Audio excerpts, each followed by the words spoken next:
Topsy and Tim move house.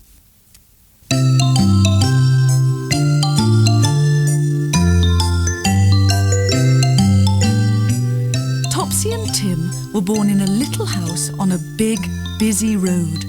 It was a cosy home, but the traffic on the road was noisy and dangerous.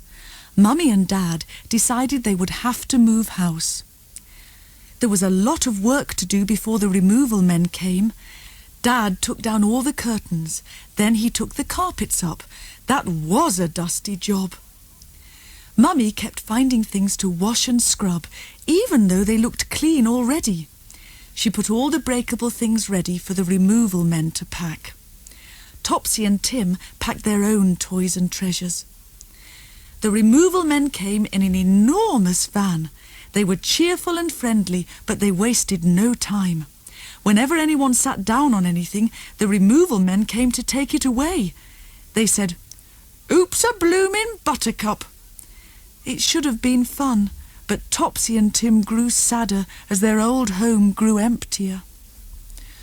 Soon the old house was quite empty. It was time to get into the car to follow the removal van to their new home. They made Kitty comfortable in her travelling basket. Kitty got fidgety when the car began to move. Tim thought she needed a cuddle. It took him a long time to open her basket. As soon as he did, Kitty sprang out. She jumped onto Mummy. Before anyone could stop her, she was out of the car window and away. They could not find Kitty anywhere. Topsy and Tim were too miserable to look at their new house. The removal men asked them to help. Their new next-door neighbour made a lovely surprise picnic tea. But nothing could cheer up Topsy and Tim. "I've had a bright idea," said Dad.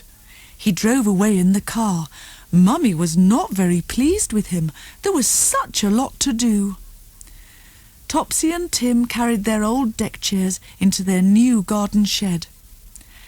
"Let's climb that tree," said Tim. But Topsy wasn't speaking to him because he'd let Kitty out. Dad came back. He was holding Kitty tight and carefully. "My bright idea was right," he said. Kitty had gone back to the old house.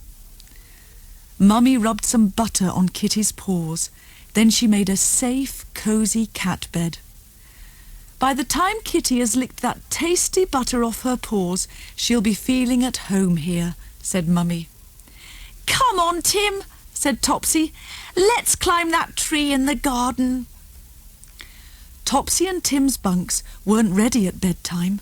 Mummy made up a divan and they went to bed side by side. "Good night, sleep tight," said Mummy. Something heavy landed on the coverlet.